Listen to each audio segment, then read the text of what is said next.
Hey everybody, I'm Doug, and this is OSRPG. Welcome to our prologue series telling the story about how our characters met. In this video, we're going to be meeting Lillith Hanlon and Herkermer Milton and diving a little bit deeper into their story. In case you haven't seen them yet, you may want to check out the intro videos about each one of the characters on our YouTube channel. While you're at it, you may notice that our prologue one only has the audio, not the video. While we were filming it, we had technical difficulties, and we're only able to salvage the audio. For that, we're deeply apologetic, and we're trying hard to prevent that from happening in the future. But if you like this content, please like and subscribe, and if you want further content, ding the bell. While you're at it, you can also check us out live on Twitch on Sundays at 6 p.m. Pacific Standard Time. Well, all that's out of the way. Thank you, and enjoy the video.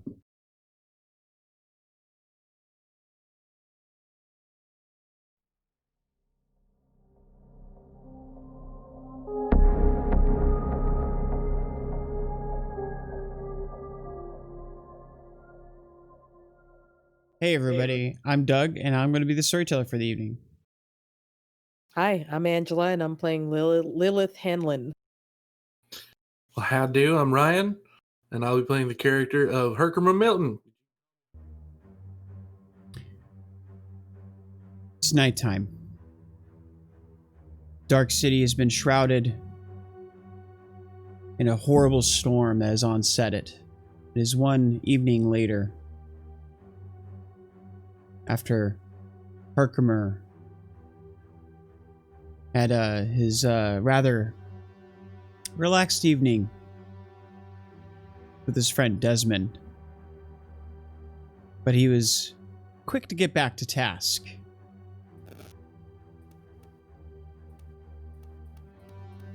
As the storm begins to move in to Dark City, a horrible torrential rain kicking up, water sloshing in the streets.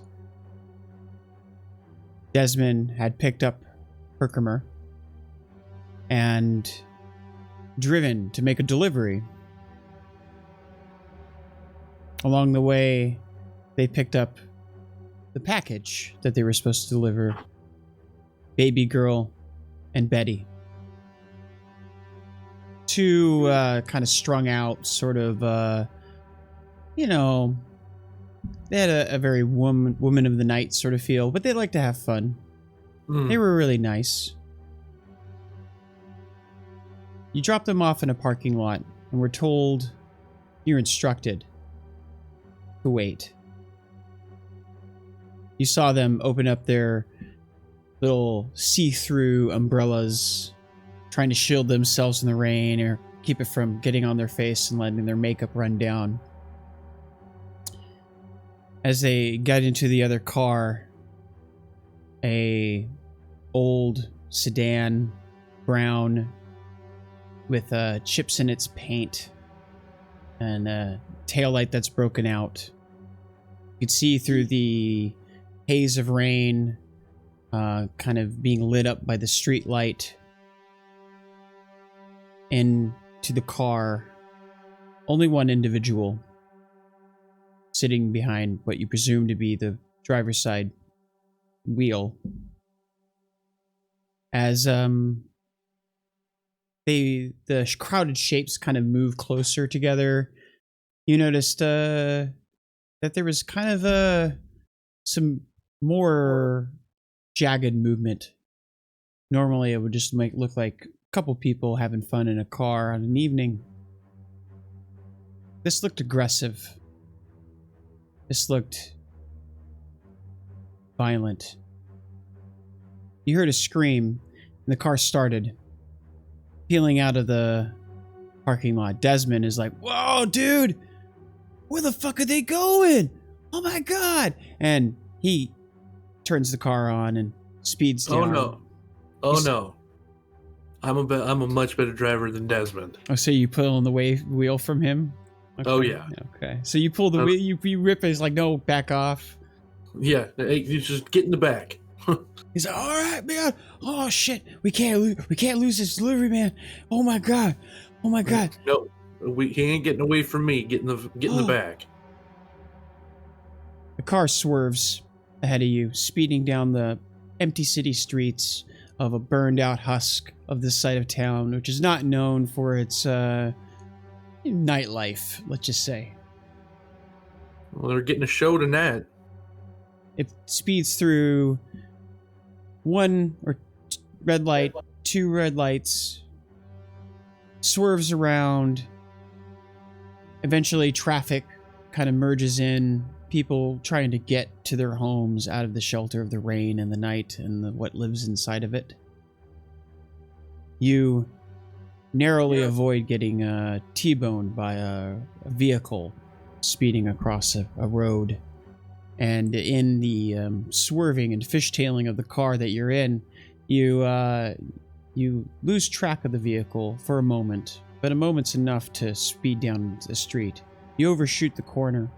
You see the car racing down the other way. When you took one way, they went the other.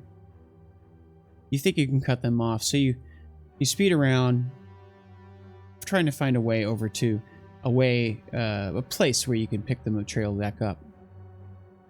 A couple of seconds turns into a couple minutes, but eventually you do find the car. The car has crashed into a building. You see, as you are driving some distance away, mind you, the helpless form of Betty comes tumbling out of the passenger side, a creature grabbing at her, snarling and feral in its appearance. He strikes her in some manner, causing her to go down.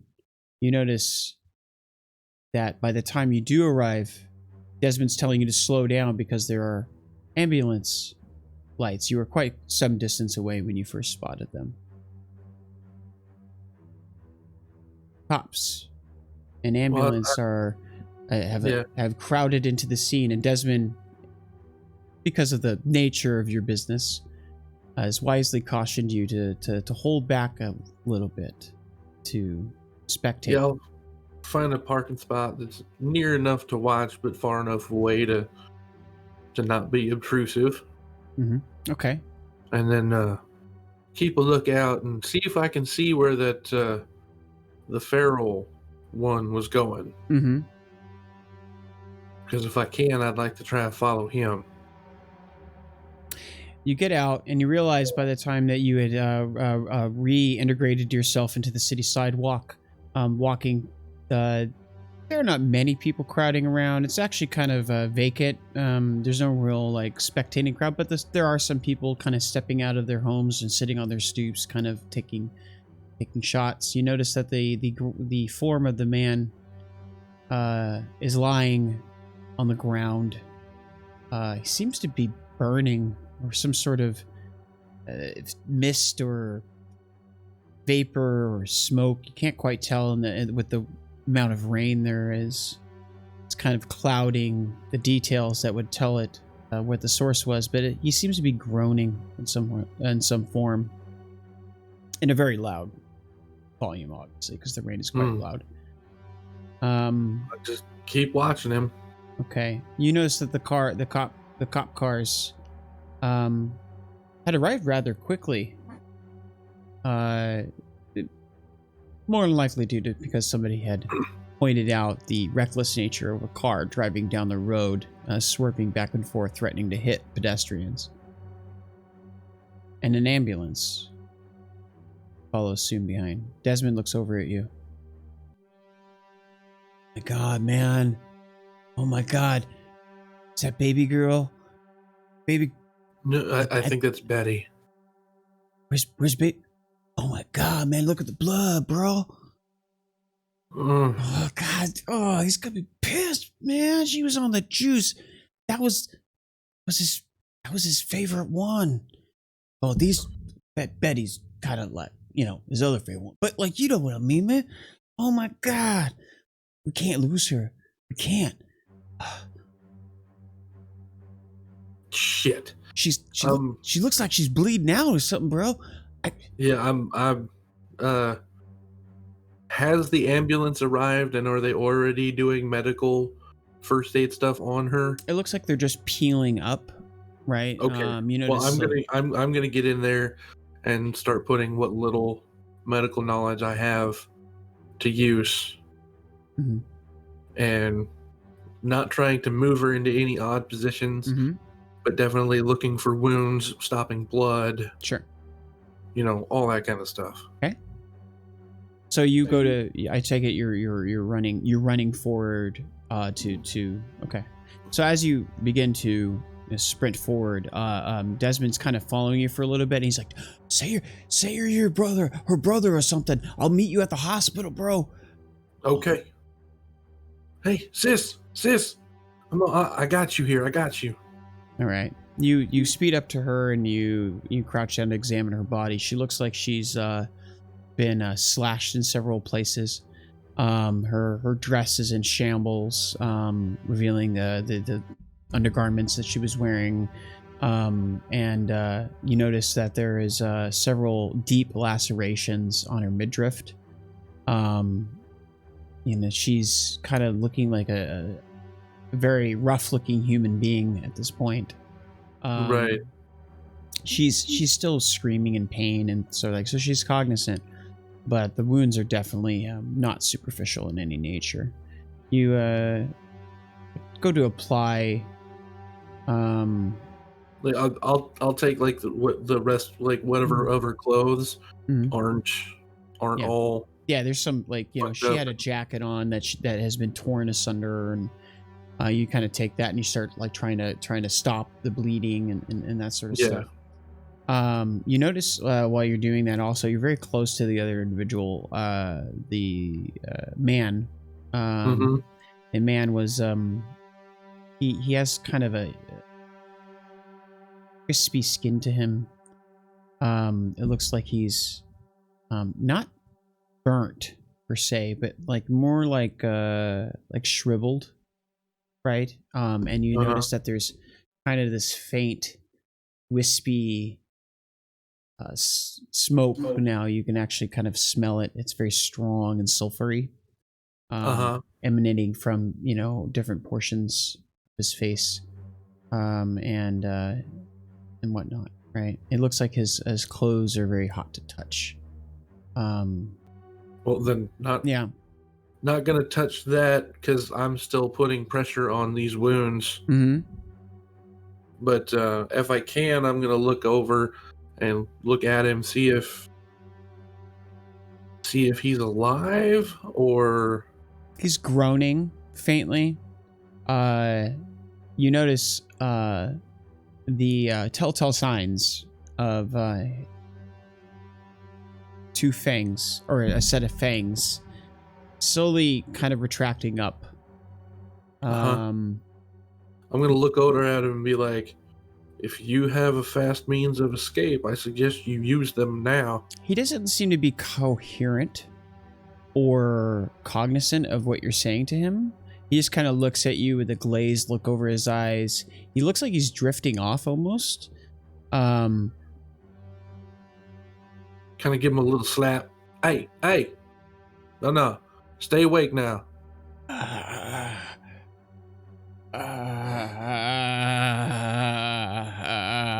Shit. At this point, shit. Desmond, get this one out of here. Close. Get him out of here. Desmond, you don't see. He is apparently turned around to go get the car, and is probably fulfilling his promise to meet you at the hospital at this point. Probably. Lillith. Yes. You step out of the emergency vehicle into the fresh rain to a rather obnoxious sound coming from the radio of some old 70s music. You think it might be Creedence Stardust or something, you don't know. You don't listen to any of that, I'm sure. Oldies don't sound like Lilith's thing. You just, I don't know, just kind of a hint here. But it's been playing all night. You got stuck with Jake. And Jake likes his oldies, and he likes to talk about when he was in the war and all this other stuff, even though he wasn't in Vietnam, of course. He's too young for that. He seems to be a mid-man in his 30s, and he has a kind of exuberance and lust for this job, but a complete lack of caring for any human being that he actually helps. You probably think he's not all right. He always likes to drive, even though you're probably a better driver than he is. You step out to the grisly scene. You see the cops have come up and started to secure a police perimeter. There's another ambulance that's pulling up behind you in the distance. The rain is thick. You see an individual. What do you look like, Herkermer?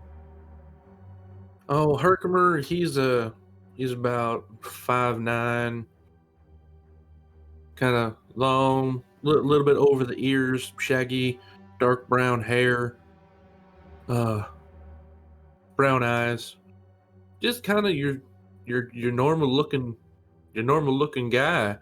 Nothing overly distinctive about him. You do see that he is wearing a brown leather vest that looks like it was a coat at one point, but the sleeves have come off. Okay. And is that the same coat that you was given to you? Yep. Okay. Did you remove the patch? No. Okay. No, the patch is still there. Okay. Yeah, and you see him kind of bent down, holding rags on some places that looks like he knows what he's doing. Okay. So I will come up. I'll bring the stretcher down and secure the medical bag, and then come down and assess the situation. Do I see the other body that's groaning? Yes, you do. You see both bodies. The woman is screaming in pain. She's obviously coherent, but she's panicking and that sort of thing. She looks to have several very deep wounds. And the man, like, once again, looks very shriveled and he's groaning. You could have swore maybe he got set on fire. He doesn't, other than that, he doesn't really seem to be hurt. You don't see gunshots or stabbings or any of that kind of stuff. Maybe he got hurt by the car wreck. He's kind of groaning. He doesn't seem to be screaming or hurt in pain at all. Okay. So I'm going to tend to the screaming woman first. Okay. Yeah. I was going to say, as I see this person walk up, like, she's got a nasty cut on her neck here, and she got a few deep lacerations in her torso, abdomen. All right.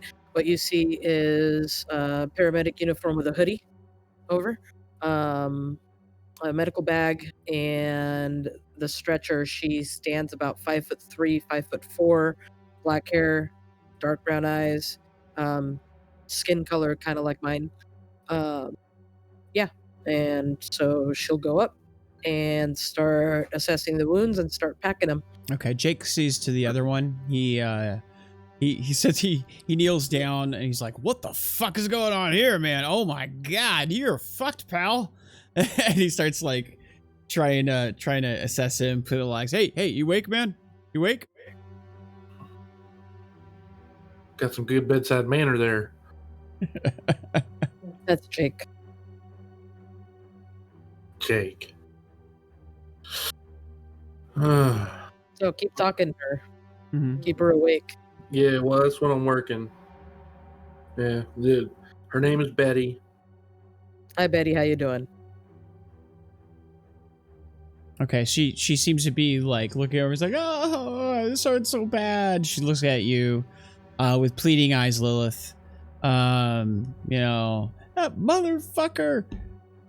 motherfucker tried to put his hands on me the wrong way. Oh my god. All right, I'll start an IV line and Okay. loop her up. Sure. Okay. The other another two emergency medical personnel show up in the other ambulance. You recognize one, the paramedic. Let's go with Walton, and a person you don't know. The person you don't know is a younger man. Looks to be 22, like very young. And the Walton is an older gentleman who's kind of seen some tough stuff. You always find good solace in Walton. He always has something wise to say and is understanding, but he doesn't have very much patience for certain types of people.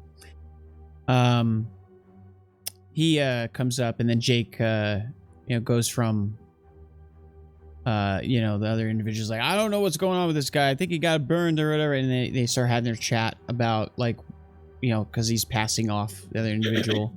And Walton comes up to you, and he's sitting down after.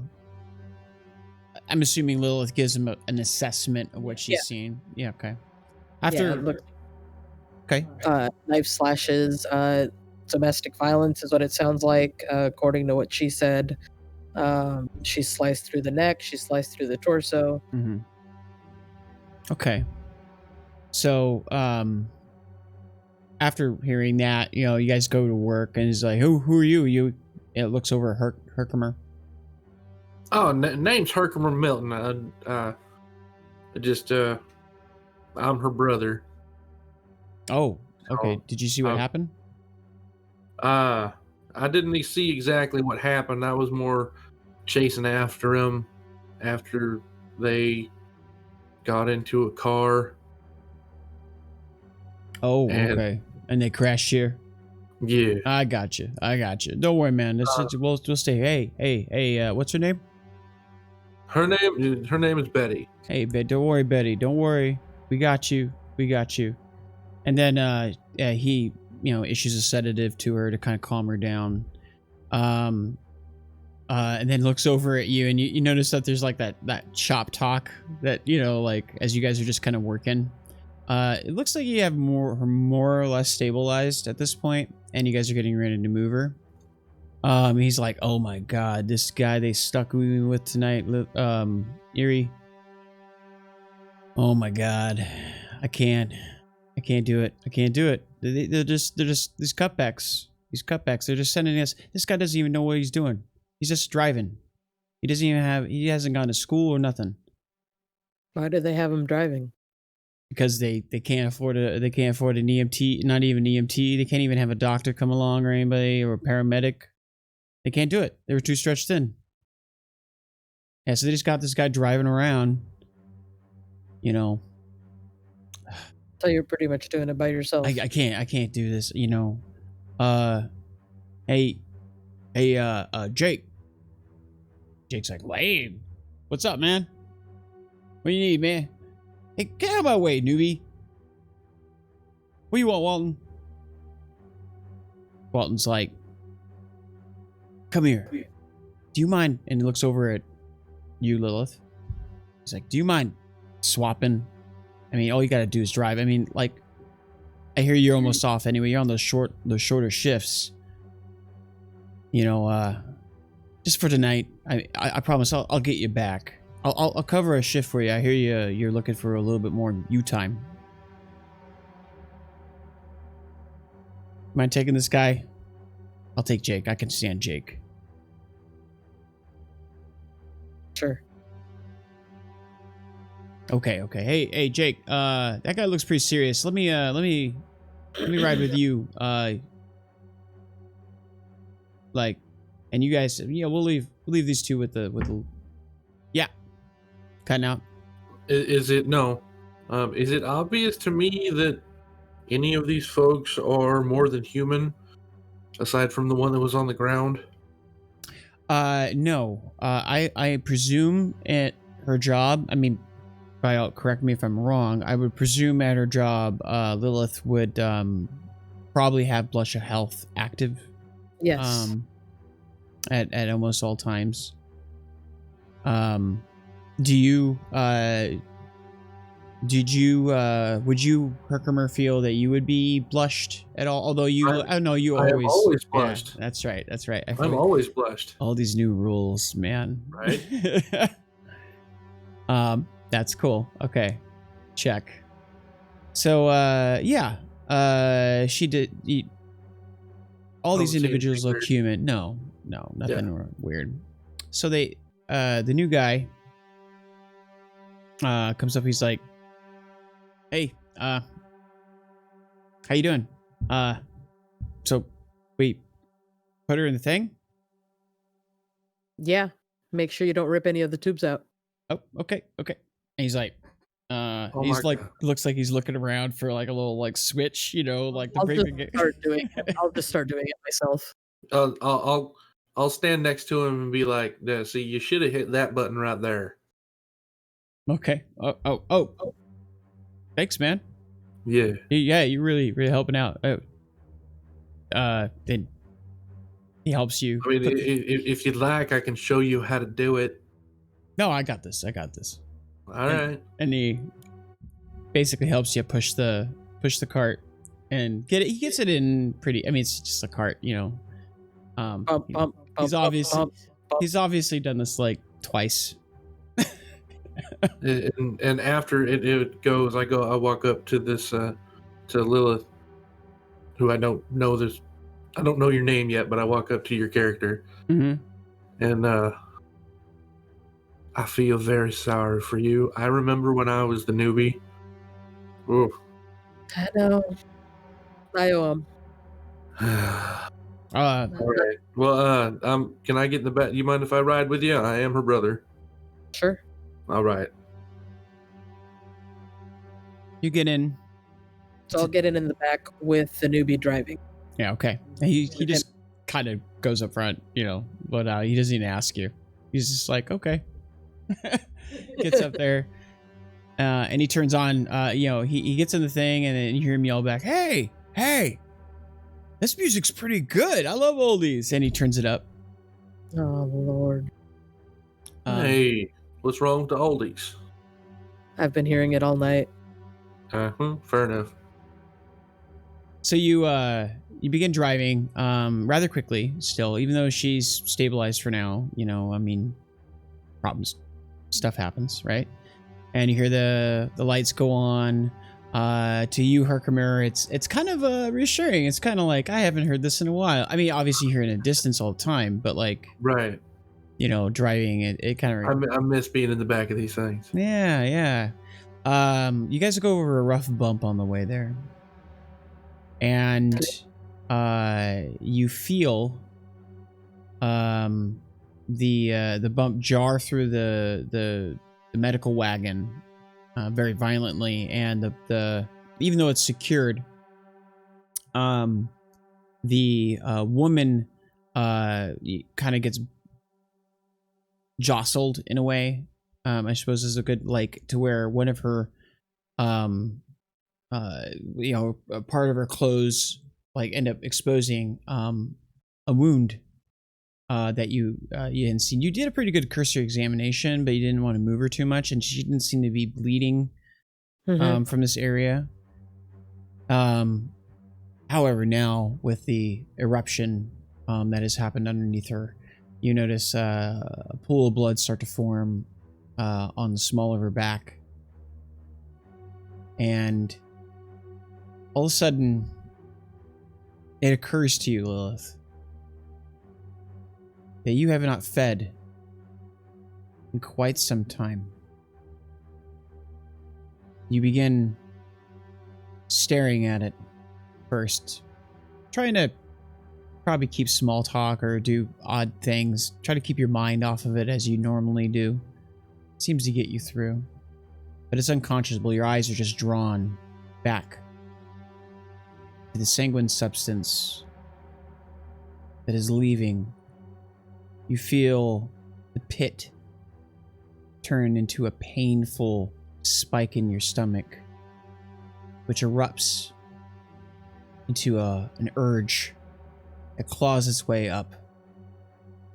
You feel your lips curl, your hands, although they aren't perspiring, feel sweaty. You are now clenching the side. You soon see the whites of your knuckles, and you feel the entire body tense as the fire in your belly, as it were, hazes over. You hear only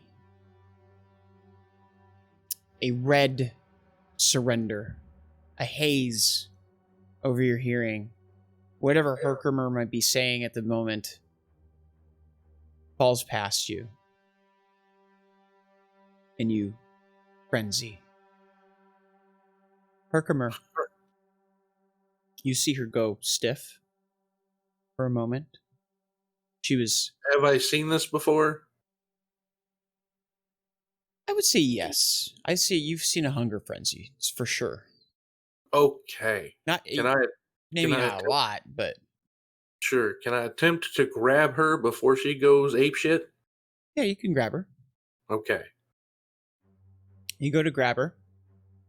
Just like swoop in behind her and just kind of just bear hug her around her arms. Okay. You go in to grab her, and you're a pretty capable person in a fight. There's no small amount of strength to you, but you feel an inhuman drive as this is a little small, or she's about my frame, 5'3", about my size. Okay, so she's fairly small, so it's hard to keep hold on her because her entire body is animated into a projectile towards its only sustenance. But you do kind of manage to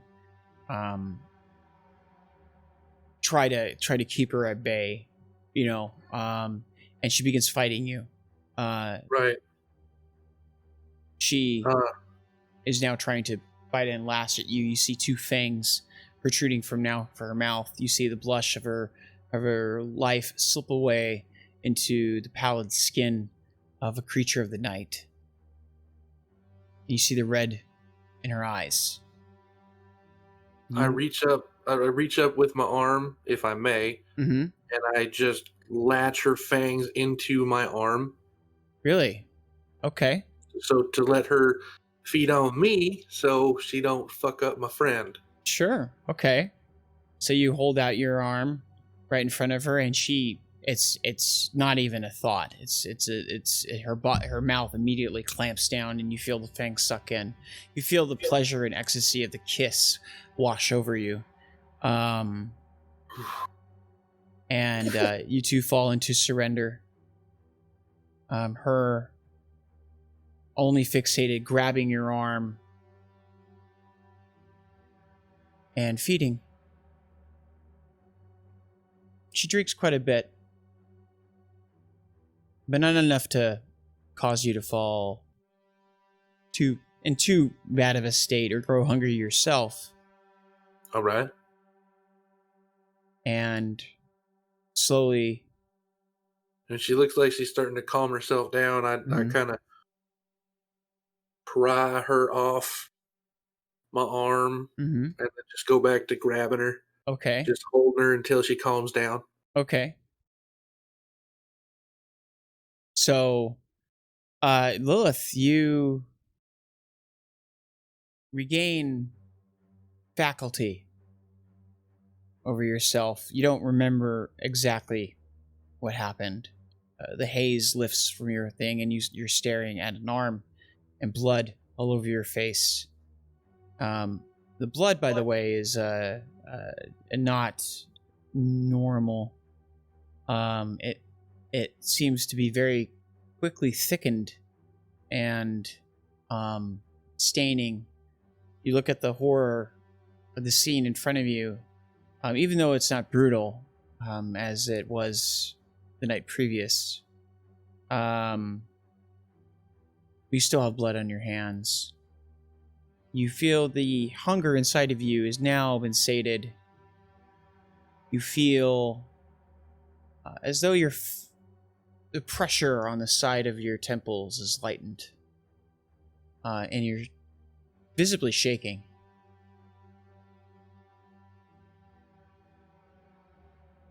I'm gonna get up, kind of push away from him, Mm-hmm. and then try to stop and think of what my next move is gonna be. Like, visibly shaken. Okay.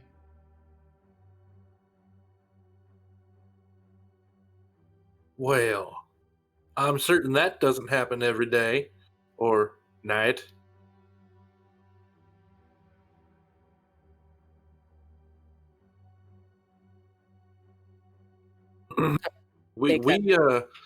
How about after all this is done and she's set up and secure at the hospital, when you get off work, you and I catch a drink? I think a drink is in order. Because I am definitely going to need a beer after tonight's ordeal. I'm gonna go secure Betty Okay. and Yeah. Hey, and do about my business, trying to clean the blood from my face and my body. You work with blood quite a bit, and she was wounded. You don't have any fear of being out of place to have blood on you, but you do clean your hands. And I find some gauze or something. Yeah. Clean off my arm. Mhm. Because I don't know how to make fang marks go away.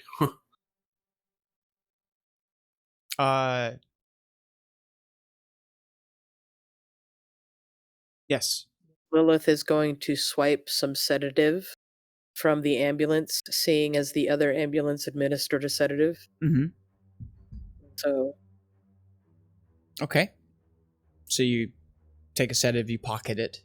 Now you have your normal sedatives in the vial with the syringe sort of thing, but the majority of what you carry, you do carry stronger sedatives for more violent patients. They're just the kind of like, it's a little tube and you pop it into them. Yeah. EpiPens of night-night juice. They are EpiPens of night-night juice. So I assume that you're grabbing one of those? Yeah. Okay. You arrive at the hospital.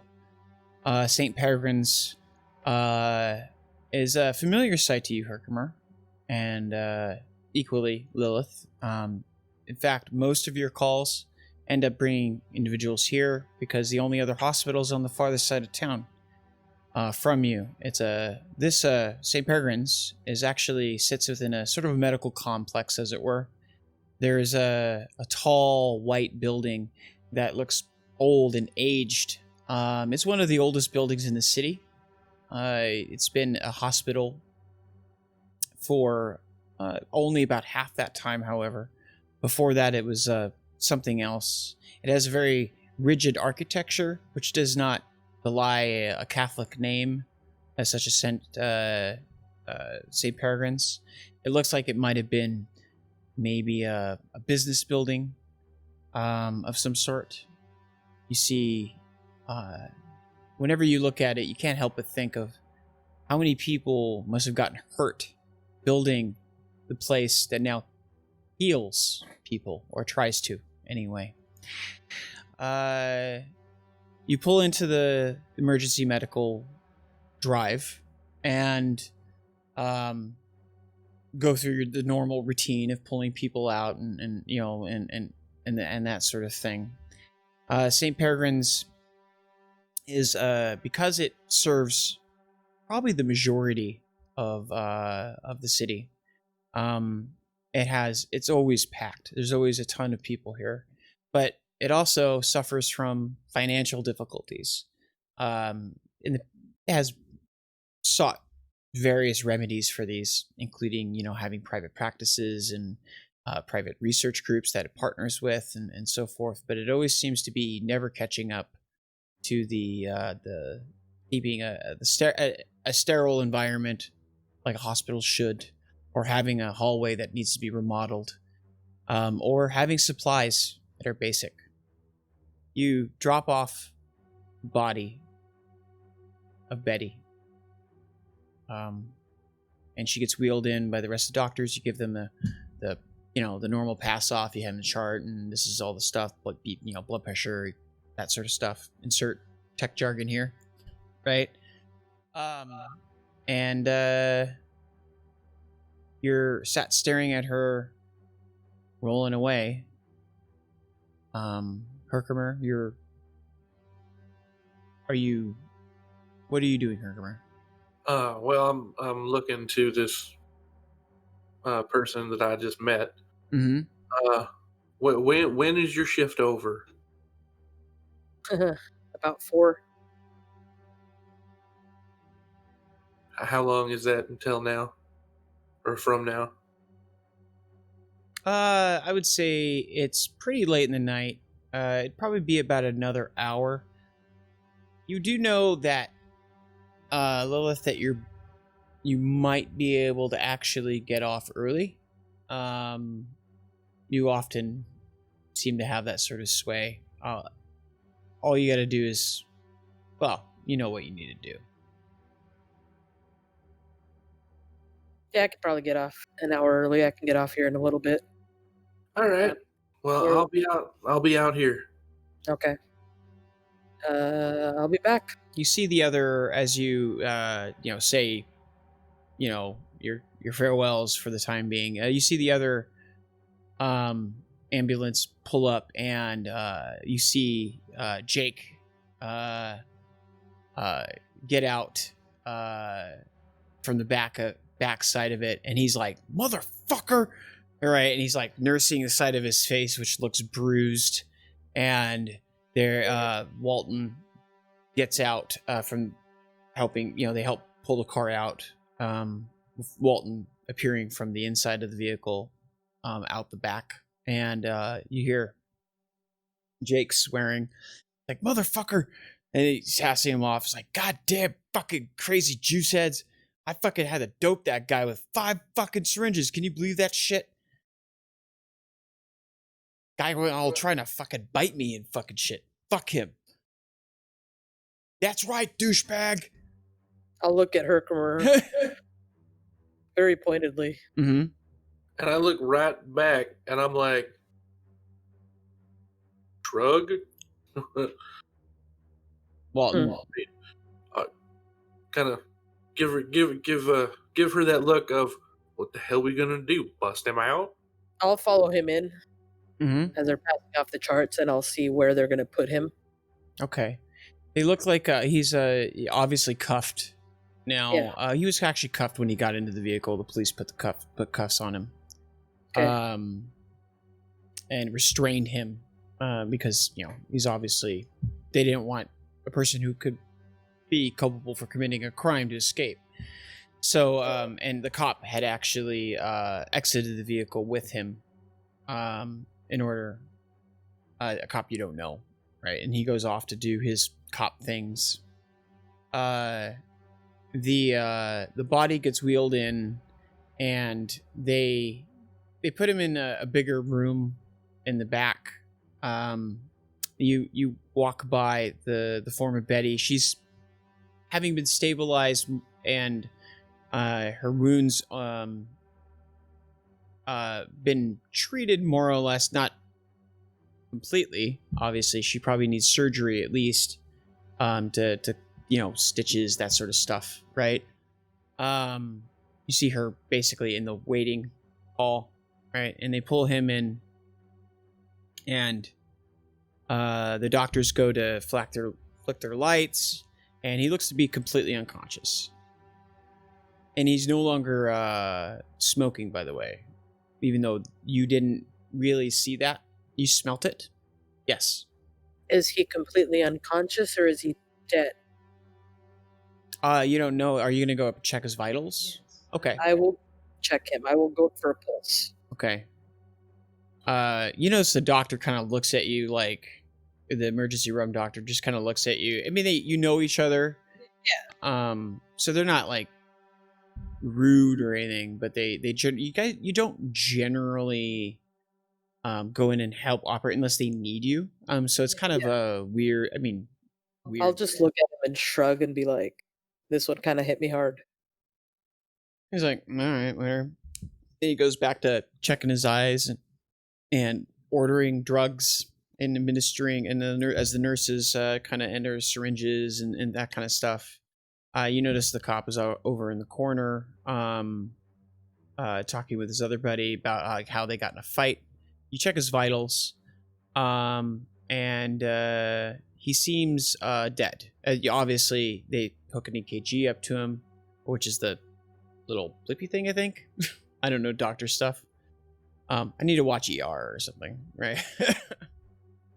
The heart monitor, and it's flatlined. Oh, And they're like, "What the fuck did you give him?" And it's like, the doctor, not knowing that you were the one who weren't the one who brought him in, looks over at you. Is like, "What the fuck did you give him?" I didn't bring him in. He was the accompanying victim. I brought in Betty, the lady that's over there. Okay, she's by the way, much farther down the hall to you, but she's still in the hallway. That's all put in that general direction. He's like, "Oh, what the hell?" And he looks over the side of where side of it says, you see basically 5 puncture holes, right? Jesus.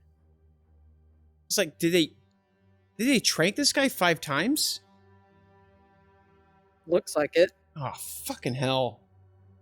And they didn't even put it on the goddamn report. Now I gotta file an entire different fucking piece of paperwork just because some fucking meth head didn't decided to have a rowdy ruckus, and the guy who's driving them decided not to fucking sign his shit. Is it so hard? You're gonna be like, whoever this is, tell him that, me and him have fucking beef. I will. God damn fucking. Well, he did get a kick in the face. I don't think he was thinking. Thinking? Well, he probably just killed his patient, and now I have to fight. Now I have to. Yeah. All right. Here, try. I'll take the paddles. I'll gear him up. I'm gonna paddle the shit out of the guy on the table. Okay, you go to paddle. Not paddle. I'll be like, wake the fuck up. Boom. Nothing. Do it again. Boom. Nothing. After about 5 minutes or so, the doctor is fuck. I'm done with this. I'm calling it. I guess. And he gives the call for the time of death. All right. Yada yada. I'll lean down really, really, really close to the cadaver, like listening for an ear, for a breath, and I'll whisper in his ear. Well played. Okay. Doctor leaves. You notice the nurses start wheeling him off, presumably to the morgue. After they clean up, of course. The cops leave. Bitching about paperwork as well. You notice the ER doctor is just quickly goes from outside the room and is immediately sitting down hurriedly at the computer, and he goes, fuck. And he picks up his thing and gets up and walks into the other room, another room, where there's somebody like crying in pain. You notice he tries to put on a bedside manner, right? After having such an explosive fit. But it's hard. You don't remember his name exactly. You've interacted with this person. He works very long hours. And the people here are, sometimes very difficult. And the system, of course, in the hospital is not the best. What are you doing after that, Lilith? I will come out and call the boss on the radio. Okay. And be like, I forgot his name. Frank. Frank. I need to bounce early that last call you sent me on was a little heavy. Oh, don't worry about it. Hey, you're not gonna quit or anything. No, I'm Okay, not gonna quit tonight. because you're not gonna quit. You're my best driver. I know. Except for the new Well, guy. He might be giving you a run for your money. Yeah, I got him. All right, just letting you know. Okay. Well, I'm taking off early. Herkermer, Hmm. after leaving Lillith to go inside, what do you do? I start walking around the parking lot of the hospital, Okay. looking for Desmond.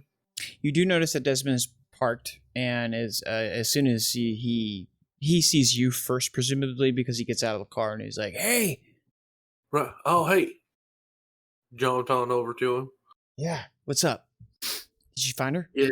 She here? So Betty's in there. She's getting patched up. She's getting looked after. She's gonna be okay. Okay. Here's what I need you to do. The other guy's in there.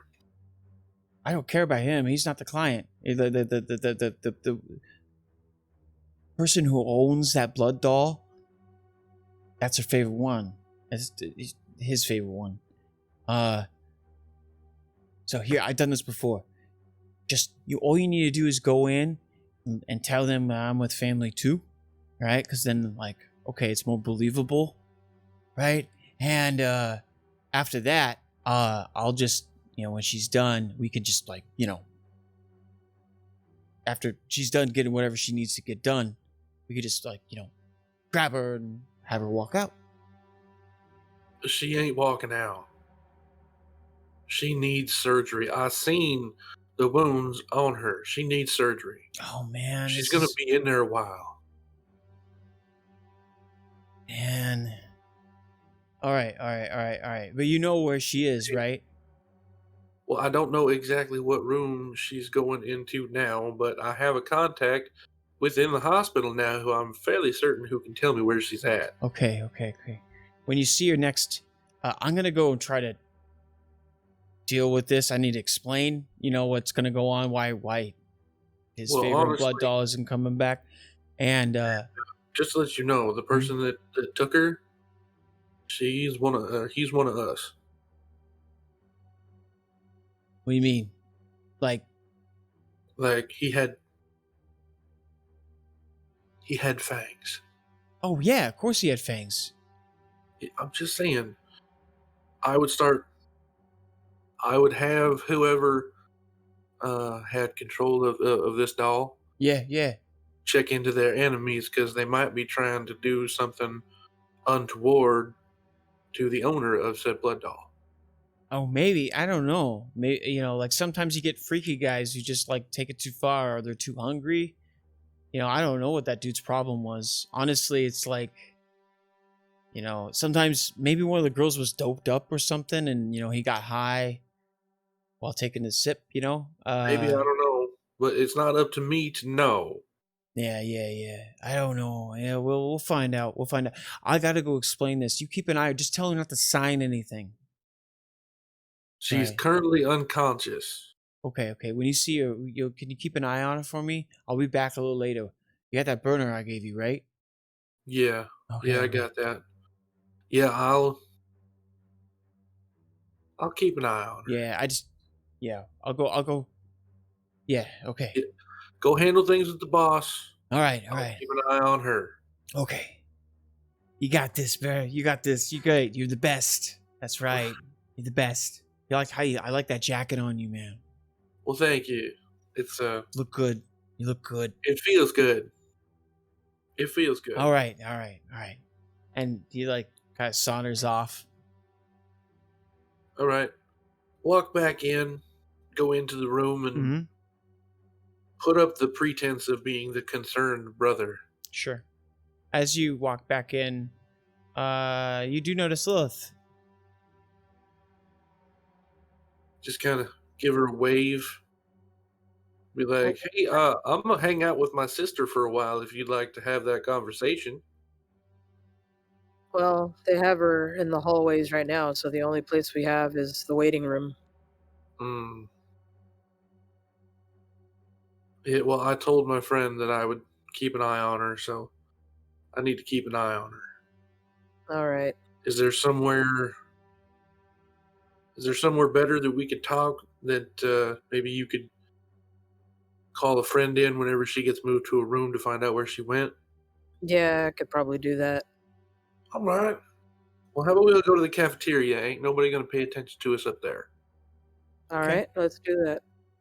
I'll go up to the emergency room, one of the emergency room nurses, the admitting one. Yeah. And I'll ask her, hey, can you let me know when this certain patient, Betty, gets moved to a room?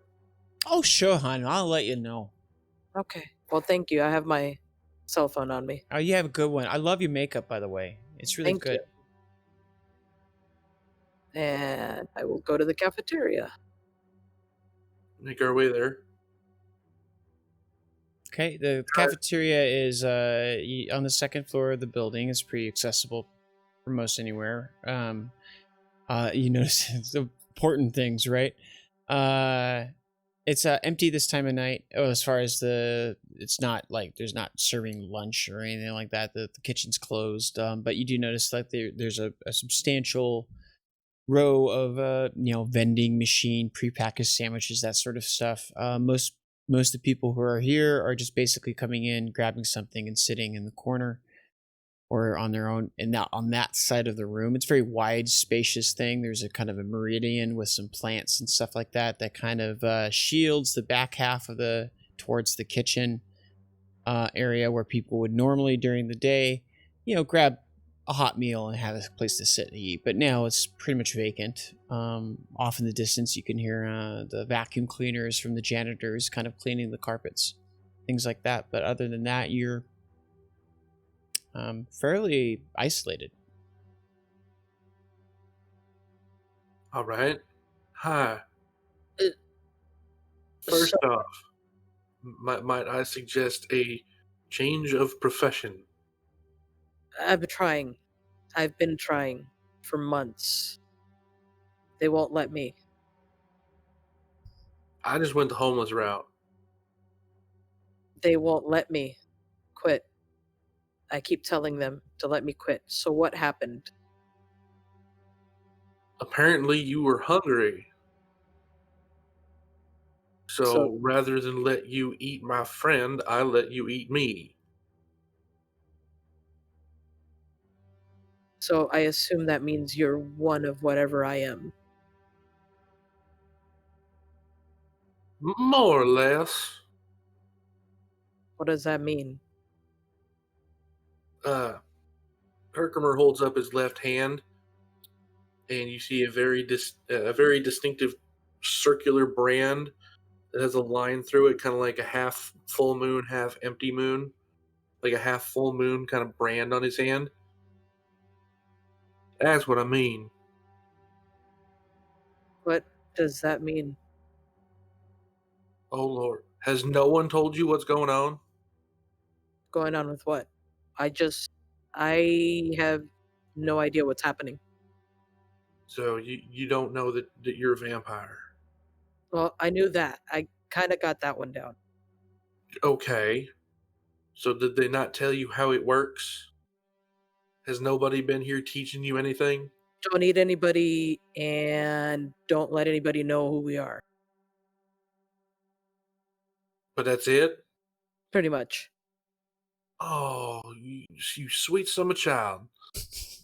Oh, I don't hardly know more than that, but I know more than that. Like, oh, yeah, no. See, you gotta do a thing. You gotta eat. Yeah, I know. I've been trying to get a hold of animals, but between sleeping and working, I haven't been able to catch up. Well, then how about I hook you up? With more arm? No, with a little organization that I happen to be a member of What's that? called the circulatory system. They, we assist others in your position that have particular tastes, shall we say? Sort of like Uber Eats. You know, that's probably why Uber Eats exists. And Grubhub. Both Yep. of them. And DoorDash. All of them. That's a really convenient way of delivering things. I don't know why they don't do it that way. Basically, that's a I'm an underpaid Uber driver. Mm. No, but if you are in need of sustenance, that is something that I know. I know a guy, as hard as that is to say, and as bad as that is to say, I know a guy that can hook you up. And what kind of payment are we talking? I mean, I suppose that determines with whomever you set it up with. Because all I can do really is, I mean, I can get a little bit for myself every now and again. I can ask for my friends every now and again. But it's not 100% thing. You're gonna have to get your own setup. Okay. You know, I'm not. I don't have freezers full of blood. You know, unfortunately. I mean, the hospital does. True, but those need to stay there until they go elsewhere. You, both of you actually know more actually Lillith, than Herkermer, since it's been a while since you've frequented the hospital as a occupation. Lillith, you are aware that there is a blood donor tied to a research group that works out of the hospital. It's kind of a newer thing. Only really been around since last year. They basically provide blood donation services and blood drive services in addition to testing blood storage and new ways of testing blood and that sort of stuff. They basically provide a bunch of lab equipment and do lab research for the hospital in addition to their own research. It's a private company. The cost, it's one of the things the hospital has done to try to bring in money, as it were. You don't know what their storage is, but you do know that you've heard about them having storage techniques. Like, that's a part of their research that's going is how to store blood more efficiently. Yeah, we have a new partnership, I guess, with some blood donation lab company. So Yeah, that sounds about like them. you know about them? Well, no, I don't know. I don't know much. Well, I don't know anything about any particular groups working in this hospital. But it sounds like something they would do. So what, going back to this whole thing, what is that mark on the back of your hand? Oh, that's a brand. It says I'm a thin blood. What's thin blood? I can guess, but I'll let That's you that's a really good question. The only way I've had it explained to me is that I'm like one of y'all, but I'm not. That's about the best explanation that anyone has been able to give me. All I know is that somebody named Prince said that I need to have this on my hand. Okay, and you said okay? Well, it was kind of a forceful agreement, shall we say. As in do it or die? Kinda. They were not gonna take a no for an answer. Well, you tell me where these people are, and I'll make sure to stay away from them. Well, seeing as that how long have you been in this predicament? What's it been? About 2 weeks. It's about 2 weeks. Oh dear. No. See, this line of work and you is not gonna mix. Because if I hadn't have been there tonight, there'd have been 2 dead bodies coming in them ambulances.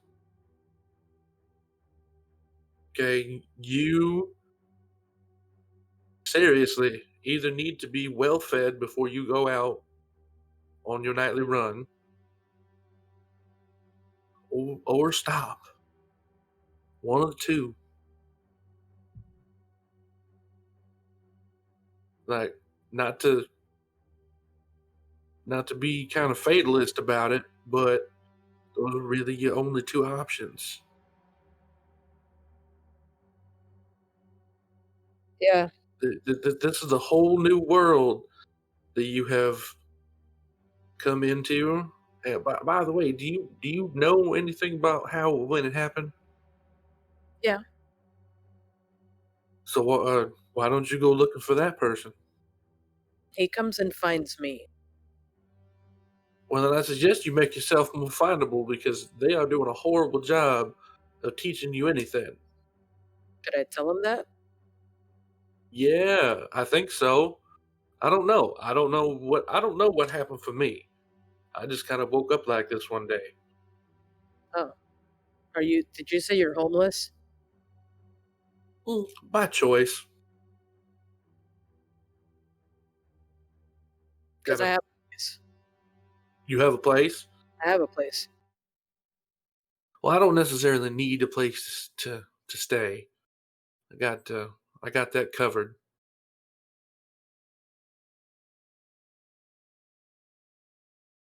But all that has been told to you is don't tell anybody who you are and don't kill anyone. Don't drink from others like us. Ah. Well, I'm not one of y'all, so Okay. You didn't break any rules. Yeah, and that prince guy, don't tell him about me. I don't want to have a mark on me. Right. Well, I don't think you'll get a mark. Holds up his left hand. I don't think you'll get a mark. But where do you find these people? And is there anybody I should avoid? Any places I should avoid? That's a really good question. I have not had a whole lot of people telling me how to do things. I've had one. Would you like to meet him?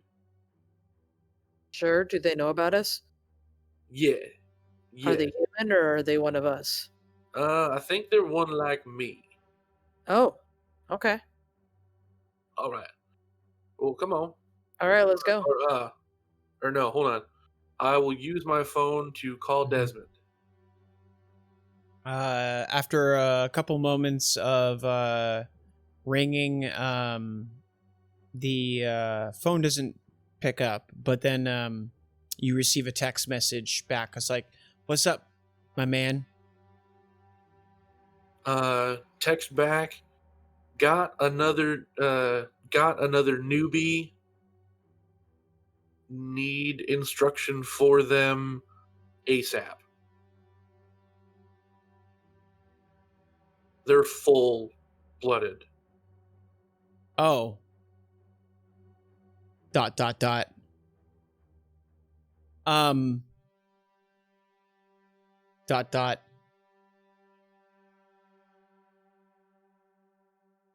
Wait there with her or with them. Okay, we're in the cafeteria of the hospital. Don't trust them. Full bloods, full of Jack. You don't know what Jack means, but like... Right. Well, I figure if we wait here long enough, he'll be back. I told him we're here. Okay. And this seems as good a place as any to be hanging out for a while. Yeah. Probably. If you don't mind me asking, whereabouts is your place? Because if you'd like, I can keep an eye on it for you during the day. You can do that? Sorta? Wow. Yeah, it's down by the hospital. It's in the same neighborhood as the hospital. All right.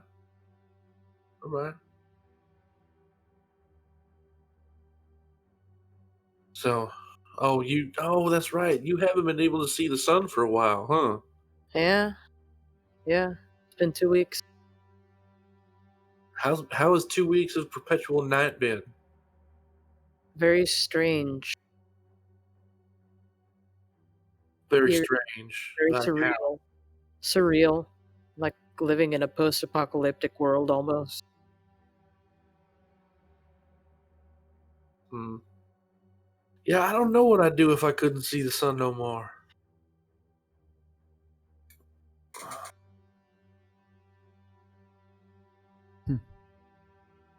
So, you two wait there. Basically, Okay, at least I planned on doing it. sure. I think that's where we can leave it. Yeah. So, you two wait, talking. As the silent cafeteria, hear the volume of the vacuum cleaner in the background, and the night outside continues to grow stormy. And waiting for Desmond to return.